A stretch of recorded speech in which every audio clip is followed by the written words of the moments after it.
Alors,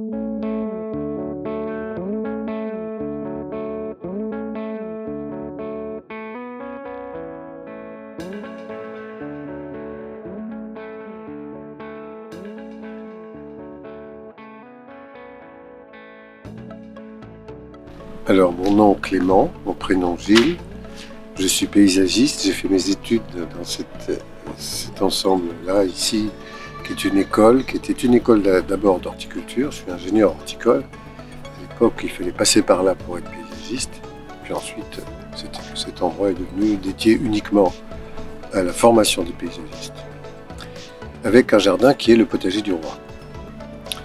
Depuis maintenant, c'est la 3e année, puisqu'il y a eu le Covid et on n'a pas pu faire des biennales qui sont depuis 2 ans. L'ancien directeur, il vient de partir, Vincent Pifto, m'a demandé si je voulais bien faire la 2e biennale. Alors là, je lui ai d'abord dit non, parce que je savais que c'était un énorme travail, une préparation énorme. Il a insisté et j'ai dit à la condition qu'on soit plusieurs, et j'ai demandé à Coloco, c'est un ensemble de paysagistes avec qui je travaille depuis 2003 à peu près, donc ça fait longtemps qu'on se connaît. Et je savais qu'avec eux, je m'en sortirais. Et c'est ce qui s'est passé. Vraiment, le travail est un peu entre leurs mains. Et j'ai proposé le thème de la préséance du vivant, qui a été aussi accepté. Alors qu'en faisant cette proposition, je viens en opposition à quelque chose qui a toujours été enseigné, qui est la préséance de la forme, design, architecture, quelque chose qu'on peut faire sur une table à dessin et qu'on applique sur le terrain, quel que soit le biotope et l'écosystème, on s'en fout. C'est la forme, qui est une culture ancienne, à mon sens, complètement dépassée. Aujourd'hui, on est dans l'obligation de prendre soin du vivant non humain. Les humains, eux, font partie de cette nature. Nous sommes des animaux. Nous dépendons de tout le reste. Nous sommes les derniers maillons d'une chaîne de prédation. Comment on fait pour continuer à vivre si on n'arrête pas de détruire tout ça? Et dans un métier comme le nôtre, où il est prévu, en tout cas, que nous utilisions le monde végétal, pas que ça, parce qu'en réalité, il y a plein d'animaux qui viennent avec, il faudrait qu'on ait une idée de savoir comment on s'y prend. D'où l'importance de cette exposition qui va avec l'ensemble de la biennale dans son ensemble sur ce thème, la préséance du vivant. On met le vivant en avant. Ça ne veut pas dire qu'on abandonne la forme. Ça veut dire qu'on la met en position seconde dans la chronologie. On verra comment est la forme. Et d'abord, on regarde le vivant, on en fait le recensement quand il existe. Quelquefois, on prévoit de rajouter, c'est-à-dire d'enrichir. Et dans tout le projet, on essaye, dans le temps, d'avoir une gestion qui ne détruit pas. Donc ça transforme le métier de paysagiste en quelqu'un qui, évidemment, imagine quelque chose au niveau de la conception, mais envisage un suivi dans le temps, ce qui n'est pas le cas aujourd'hui. La fonction de paysagiste s'arrête au moment de la réception du chantier. Ça ne devrait pas être comme ça. Donc c'est un peu une révision complète de ce que peut être ce métier. Mais ça va avec une préoccupation beaucoup plus globale, hein. C'est pas seulement notre métier. Moi je suis Pablo Georgiev, donc l'un des cofondateurs de l'atelier Coloco, paysagiste. La préséance du vivant est une manifestation composée de 3 volets. Il y a donc un numéro spécial de la revue Les Carnets du paysage que nous avons préparé en amont de l'exposition et qui développe ce thème de la préséance du vivant sur des approches qui sont scientifiques, paysagères, poétiques.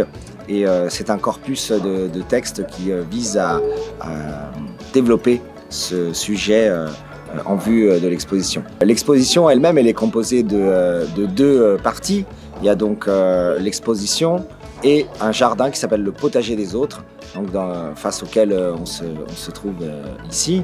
Et donc ce jardin a été réalisé depuis l'automne dernier sur une trame que nous appelons la partition et qui a servi en fait à faire collaborer toute une série de jardiniers, plus d'une quarantaine de personnes ou de collectifs sont venus jardiner sur cette trame de base sur laquelle plusieurs récits, plusieurs jardins, plusieurs coexistences de projets, d'esthétique, de narration, de messages sont venus cohabiter au sein du jardin.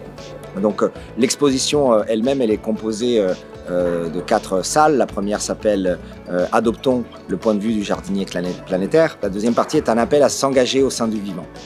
Donc il y a cette idée que faire des jardins aujourd'hui, c'est une véritable mise en pratique d'une position éthique qui consiste à dire que tout n'est pas perdu, qu'on peut créer les conditions d'accueil pour le vivant et sa diversité et l'accompagner dans son expression. Et cela prépare finalement à ce qui est le cœur de l'exposition et qui sont 20 paysages, 20 situations de paysages, parce que c'est pas toutes des projets, c'est parfois des luttes sociales, des dynamiques associatives, différentes manières desquelles ces paysages ont émergé. Et donc c'est un travail éditorial que nous avons fait avec chacun des 20 auteurs ou représentants de ces projets. Je suis Pierre-André Martin, je suis paysagiste des PLG, de passage à Paris pour voir la préséance du vivant. Bon, moi donc je suis formé à l'école du paysage ici comme Miguel qui intègre l'équipe de Coloco qui fait l'exposition, et ça fait quand même bien plaisir de voir qu'on a les mêmes préoccupations au Brésil, en France. En fait, sur les continents, il y a plein de continents où il y a quand même des groupes d'êtres humains qui se préoccupent par rapport à la santé de l'écosystème, en comprenant que la santé de l'écosystème, c'est notre santé personnelle en fait, parce qu'en fait, on n'est pas des individus, on est aussi des écosystèmes faits de plein d'êtres et même notre pensée est faite de plein de voix différentes, donc on est quand même plutôt dans la pluralité que dans l'individualité.